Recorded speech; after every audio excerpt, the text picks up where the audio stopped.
you think future for Islam?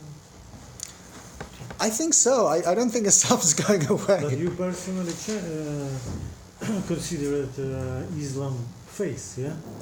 Do I think Islam? Yeah, I think it's not philosophy, yeah. No, I but mean, yeah. Baptized. You baptized. Right. You change, yeah. Right. Well, for you, no. For Islam, no future. Well, for me personally. For you, yeah, personally. I mean, I'm a very complicated person, so I have no idea. All I can say to that is, because this is something I think about, a lot. Exactly your question, and I just leave it up to God. God brought me to Christianity, and it's up to God. I just I'm not trying to avoid your question. I don't think it's in my hands. Like, I didn't choose Christianity for myself. God chose. This is what I say to my parents, who they still can't understand it. But no, it's good. It's from. For you, it's good, not for my parents. For Islam. Yeah. Knowledge of Allah. No? Yes. It's, it's very good. Better for everybody. It's your. From kids. Yeah. From young age. Yeah. I mean, you see, no? Well, the Islam that I really took it upon myself to learn Islam. I wasn't really taught that much Islam. My dad's actually atheist. Yeah. My mum's quite religious. My dad, says it's all made up. Anyway, my dad says to me, "Have you heard of evolution?" Like, I've heard of evolution. So, yeah. Do you think that Islam is more susceptible to selection bias than other religions? What do you mean by that? Well, when I presented the ISIS literature, I could just as easily gone through and presented whoever kills one person as if he killed the whole world. Right. To your religion, you, to me, my religion, leave me alone. Right. The farewell address, love your wife and don't hurt people. Right. Now, none of that is in the ISIS literature. Sure, yeah. And so, it makes me wonder whether Islam, like there are many Islams. I mean, you could say, there are many Christianities, but, right. No matter what, people may disagree about Christology, Monophysites, Theophysites, which seems kind of remote as a concern now, but sure. It's hard to say anybody, can you quote me the scripture that says Jesus said it was okay to kill somebody? But to think that there's much more in Islam that's susceptible to, choosing, you decide what you believe and then you're choosing the scripture that backs up your already preordained selection bias. Sure. I honestly don't think that's a problem unique to Islam. Religious texts are really powerful things, and they're actually dangerous on some level, in the sense that, in order to really study the Quran, so Seyyed Hossein Nasr, whom I mentioned, he published, together with 4 other editors, they came up with the HarperCollins Study Quran. It was a huge work, it's 2,500 pages long, I think, with many scholarly articles by many people. I guarantee you, I haven't finished reading that. I guarantee you, people from ISIS are not reading it. It's the point being, I don't think any of the religious scriptures throughout history ever, because historically this is true, they were never meant to just be picked up and pulled open on a specific verse and say, look, I can now steal your cattle because it says so in the Bible. First of all, Christians couldn't read the Bible for the longest time, and there's some, and this was part of the Protestant sort of reaction against that, but I think there's like a divine facilitation in that as well, insofar as some of the abuses notwithstanding. I mean, sacred texts are not open texts. Like, I can't just open up a physics text, like a book on quantum mechanics, and say, make pronouncements based on that. Like, I have to go through rigorous training, like literally years of training before I can even begin to understand what that text is saying. And that applies in medicine, right? And people do this. They're quacks all around. Who say they open up a medical book and look, you can take this drug. But do we take these people seriously? No, you have to go through the training before you can claim to be a doctor, right? But people do take them seriously, and this is a problem. No, this is no doubt a problem.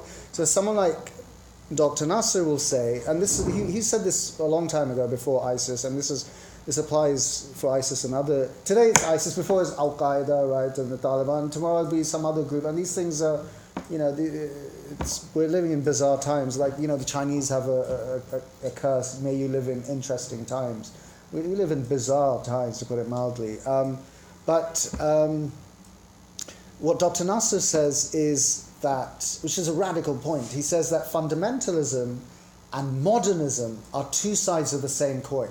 Fundamentalism comes out not only as a reaction against modernism and secularism and so forth, as is typically portrayed in academic literature, but also because the historic understandings of the tradition have been lost or forgotten. People are no longer willing to spend 10, 15, 20 years, 30 years of their lives studying a tradition. And let's go back to the sources. What does the Quran say? Now it's not even let's see what the Prophet says, right? It's like the Quran is a closed book without taking into account the Quranic traditions. It's a closed book without taking into account the centuries of interpretations that the different scholars have had. And scholars had wide-ranging opinions on different things. Well, now I know why ISIS says exactly what they say to its followers, which is, don't read any background. Read it for yourself. That's a constant refrain. Yeah, read it for yourself. Yeah, which is interesting. It's a hyper individualism on some level, right? It's interesting that ISIS, I would argue, I don't make this point in my my dissertation. I look at a Muslim political group in the context of the UK, and it's a group that actually also wants to bring back the caliphate, doesn't accept ISIS. They don't believe in violent means to establish the caliphate. They believe in an ideological sort of struggle, etc., etc. Hizb ut-Tahrir. I argue in my dissertation that Hizb ut-Tahrir is a fundamentally modern and Western organization. Not that because it originated in the West. It originated in Palestine, but now it's global. You can find Hizb ut-Tahriris in the UK and elsewhere. They have about 1 million followers throughout the world. But because Western paradigms of thinking have pervaded the entire globe as a result of colonialism and so forth, so the moment I start to make pronouncements about Islam, I'm inevitably, consciously or unconsciously, by virtue of being a product of a modern world which is heavily influenced by Western modalities of thinking and being, I'm necessarily thinking through a type of Islam that is modern and Western. And this is a radical point to make, but I think it's an important point to make, that ISIS, as much as we abhor them, and they are I can't think of a strong enough word to use them. It's horrific, it's unbelievable. Really. At the same time, I'm not sure how far removed we are from them if we take into consideration ideas like, you read it for yourself. That's a very modern Western notion of individualism, etc., etc., right? Very Lutheran, and even, we don't even have to go that far back, right? And if we look at contemporary, it's you can read, just read it for yourself. Can I change things Sure. very briefly? You made the comment, I want to push back a little bit on, not only critical in general, that we fundamentally need to look at ourselves. I agree with that, but I want to put a caveat on it. Sure. when we look at ourselves, we see a world that we perceive, which is inherently local. Yes. To our, my word is bubble, present, and everything we do. But the influences there are global. And so we need to find a way of not just looking at ourselves, but I need to look into yourself when you are somebody fundamentally different than I am, in a fundamentally different environment. And I'll give you one, as somebody that loves the Catskills, and I've done a research overnight, give you one example. The water that you're drinking is coming from the Catskills. New York City as seen as an oppressor of the people in the Catskills because of the restrictions they're putting on the people's use of their own resources to protect New York City's water. So here's an example, you don't have to go far, you don't need to go a couple hours upstate. And you have vastly different perceptions of the same thing. So there's this tension. Yes, I need to see myself. I agree, definitely.